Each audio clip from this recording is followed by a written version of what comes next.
We are making classic deviled eggs in perfect timing for your Easter table or anything that you've got coming up this spring and summer. I don't know about you, but for me, anytime I make any kind of classic American table, whether it's for Easter, Memorial Day, 4th of July, anything like that, deviled eggs are a must-have, whether it's for an appetizer or literally just on the buffet with everything else. And I do love deviled eggs, but I love them made right, and I love them to have plenty of really good flavor, and I'm going to show you how to do them. We have not made deviled eggs together in over a decade, so I'm thrilled to be able to reshoot this and just bring some light to an oldie but a goodie. Let's get started with the actual eggs. I like to use large eggs. Now I'm going to show you how I boil my perfect hard-boiled eggs every single time. These are cold from the fridge, so to me that makes a difference. I like to start with cold eggs and cold water. So you're going to take your cold eggs, you're going to pop them into your pot of cold water, and you're going to bring this to a boil. Once you bring it to a boil, you want it to come to a rolling boil. You are going to then, once it comes up to a rolling boil, you're going to turn the heat off, place a lid on that pot and let them sit in that boiling water without the heat on for 10 minutes exactly. After those 10 minutes, I'm going to show you the next step, which is pretty crucial to making sure that you can peel those eggs really easily. But once we're there, I will show you that next step. But I'm going to just talk you through the filling for your deviled eggs.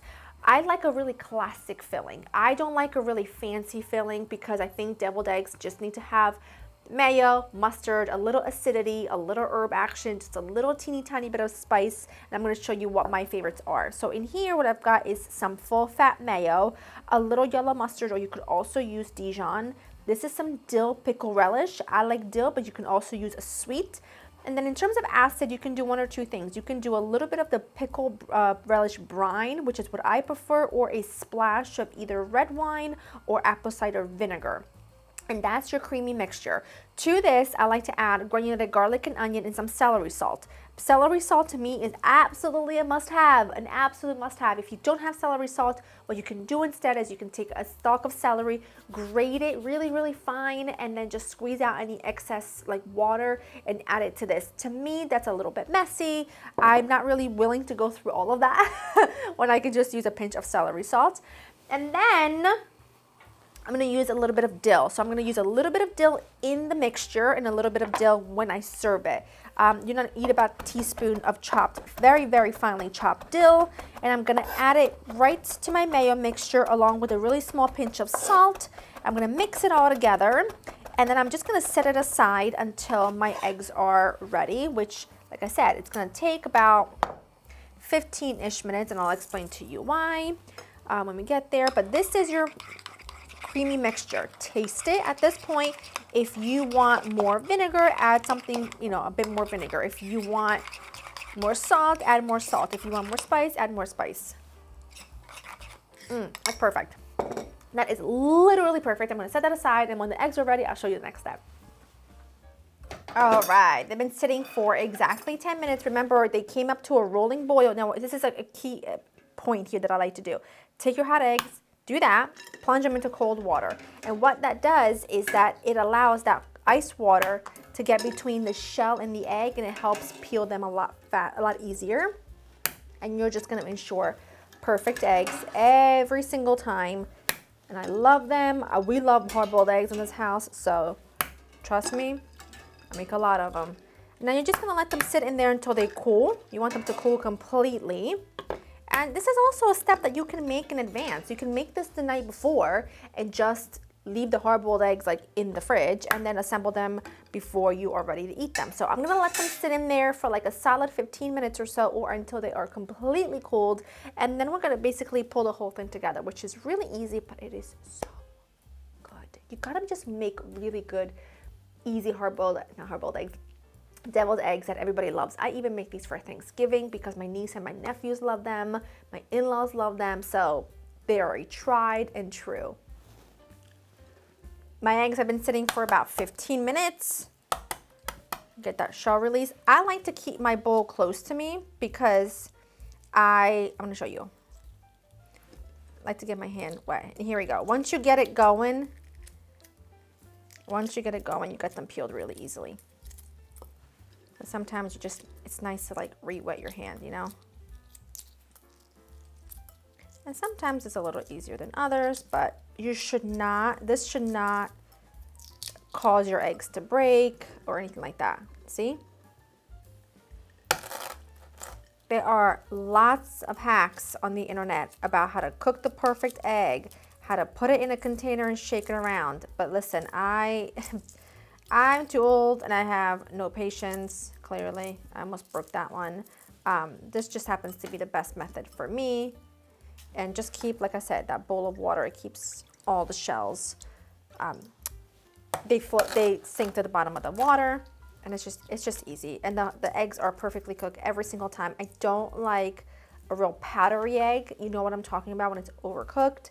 But I also don't like it too undercooked when it comes to hard-boiled eggs, because otherwise the texture just seems all wrong. And I am such a texture person that it's just gotta be just right. And for me, these are really easy, no fail, hard-boiled eggs that you're gonna make for years to come, and you're gonna make so many deviled eggs from these hard-boiled eggs. Okay, now take a little mop-in and clear that water and anything.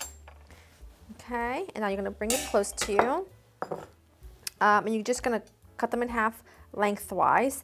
Now I do have that. See, that's perfect. Not to toot my own horn, but that is perfect. Pop that yolk in there. What you can also do is, if you don't have one of these little deviled egg carriers, take a little teeny tiny piece off the back like that, so that they sit flat. Then you can just place them on any plate. You know, don't worry about having to grab something specific. That just works every time. So I'm just gonna get all the yolks out and get them all in here. I'm using a fork to mash all my yolks. Now here's something that I want you to keep in mind. A lot about cooking comes really down to using, look and feel. Sometimes your yolks are a little bit bigger, right? So it's gonna take all of that creaminess to bind it together. Sometimes your yolks are a little bit smaller, and adding all of this might make it too loose. So what I like to do is I like to start with about half, okay? And then just mix it and make sure that it comes together the way I want it to. And if I feel like, oh yeah, it's definitely gonna need all of it, then I add all of it. I like to always start slow and then work my way up. I don't like, you can probably tell by now that I'm very picky about my hard-boiled eggs. I don't like a really runny hard-boiled egg. And I also don't like, a dry hard-boiled egg. So it's gotta be that perfect balance. And this to me is, taste it for seasoning, adjust it at this point, but make sure you're mashing it really nicely. That to me is perfect. It's got the perfect consistency, which means that consistency is gonna hold its shape, and it's not gonna get all runny when you go and put it in your eggs. Which I think about those things. Maybe you don't, but I do, because that matters to me. And I like to place it, this is like a disposable piping bag. You can just use a Ziploc bag with no tip at the end at all. I'm just using a star tip only because I'm feeling real fancy these days, okay? I'm really feeling fancy. But you don't have to. You can just use a little spoon and you're good to go. It's like the perfect amount. And if you have just a little extra, just go around and fill it up, Don't waste a single bite. It's just so good.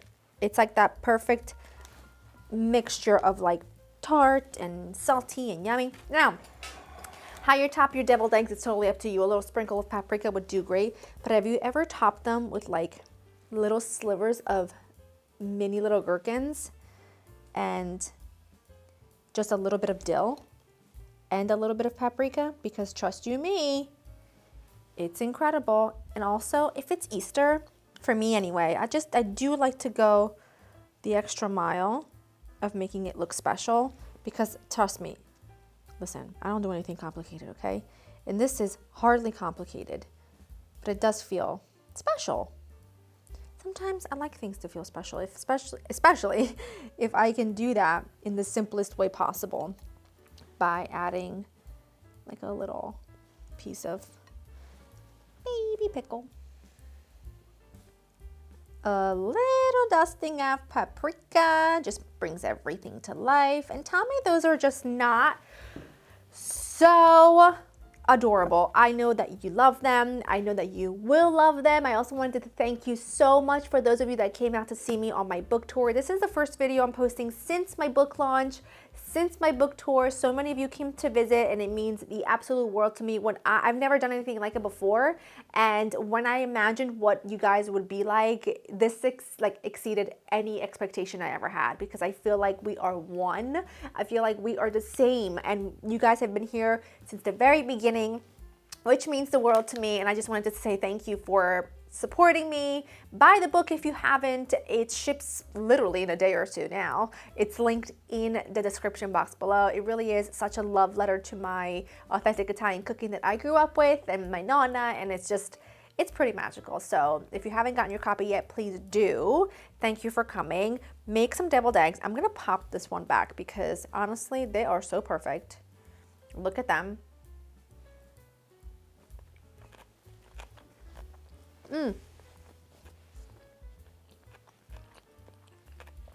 Literally heavenly. The best. So easy, not a complicated recipe at all. Everyone needs to know how to make a perfect deviled egg. Now you do. LauraInTheKitchen.com for the written recipe. Hope you enjoy spending time with me, and I will see you in the next one. Bye-bye.